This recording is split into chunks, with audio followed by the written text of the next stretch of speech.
Hello there and welcome back. So the new collab has dropped and we have the first unit here. Mechanical Griff. There he is. It looks really cool. It's a cool costume. So we have a new dark gimmick healer. And yes, the new dark gimmick healer is very similar to the last one. We have a dauntless gimmick. So an instant 40% heal to all allies. Increase defense by 30%. Enter a dauntless state, all allies, 15 seconds when own affinity is dark. And a 15% gauge increase at battle start. That's pretty cool because it's a B. Now it's not usable at start, so it's not going to be like an arena gimmick. Let's look at the rest of his kit and then we'll compare him to Hina. Alright, HP is very high, very nice. So we're looking at most likely a fate board use case here. We have the new 30% on the resilience. All allies HP up. Void swiftness, so cooldowns to the party. If they are dark wielding units, if you see that little symbol there on their character info. And the banner is shut down at the moment, and I think because of this. So when the banner dropped, this was like attack to party. Oh, I get it. So the description is wrong. Void Gird means HP of dark weapons to the party. And this is attack. So if you pulled before the maintenance, maybe you'll get some apologies. And then a cooldown character skill. Cooldown debris, which can be very useful in subjugation. And let's see if he has anything unique up here. Oh yeah, HP, defense, and agility, and Karma 1. And let's see. Oh, cool. So kind of like the Lavanya tank, we have recovery as an option, or nourishment as an option, or extend duration of status boosting effects. Man, he almost needs that, right? Let's see. Hold on a second. Let me just look at this. Damage reduction, mastery, the usual stuff here. I feel like he really needs that because I wanted to comment, like, Dauntless for 15 seconds. That's rough. It's not very desirable. As we'll see in a moment, Hina is 20. And that 15 in game time, the 10 seconds and the 15-second buffs, they seem to disappear immediately. Like, you're lucky if they last for 3 turns. So this is kind of cool. It's a heal, obviously. Whereas Hina's is a regen, but that 15 seconds is going to be like, you better pop it right before the boss has that nuke that you can't tank, right? So, again, on the kit here, top tier HP, not as high as Lavanya, but, you know, Lavanya's a provoke tank. Attack decent for his role. That's kind of cool. Pretty high defense, too. And then the weapon has, I think that's the highest HP I've ever seen on a weapon. So correct me if I'm wrong. So that is very awesome. Could be awesome in a, you know, PvP, like tank builds, maybe. You're still using Bloody Griff, maybe? I don't know. But that's awesome for Fate Board. You really just want to boost that HP in Fate Board as high as possible.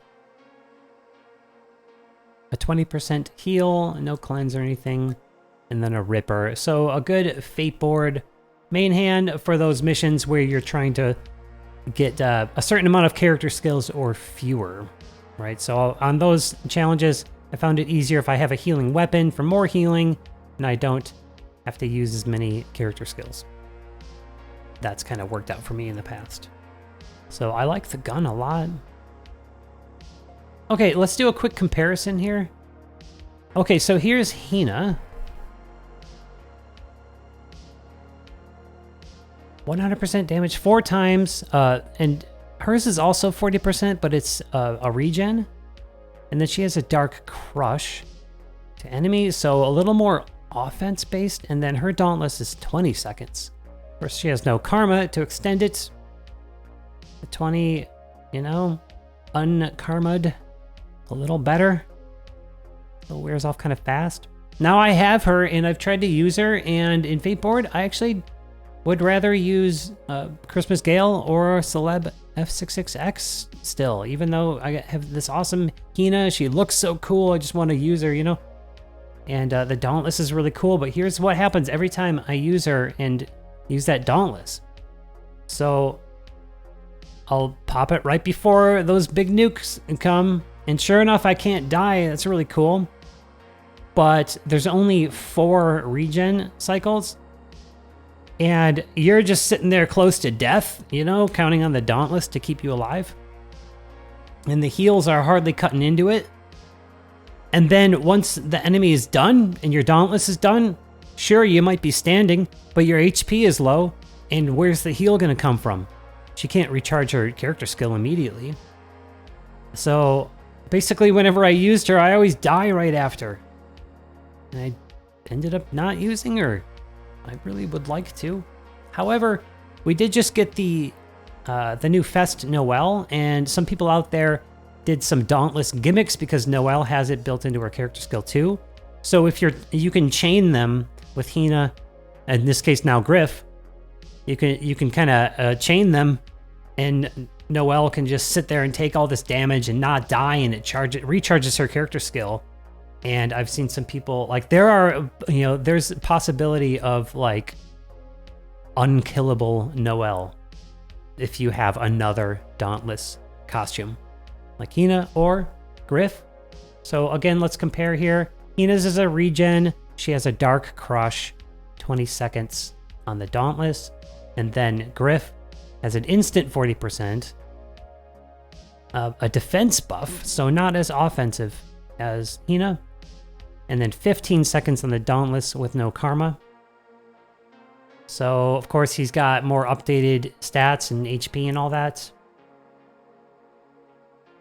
But almost a side grade? I don't know.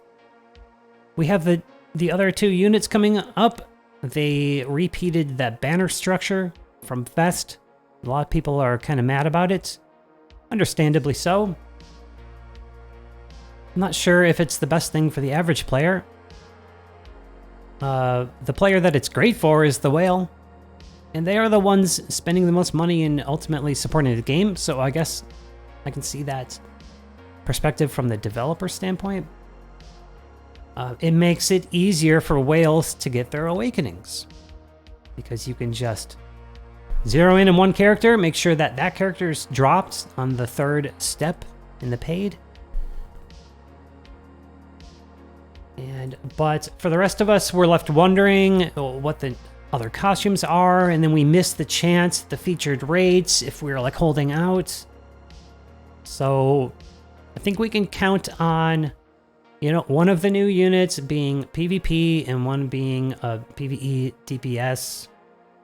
I'm not going to say too much more, but I say that much because you deserve to know and like to be able to plan, you know what I mean? Because this is a little borderline predatory, this banner structure.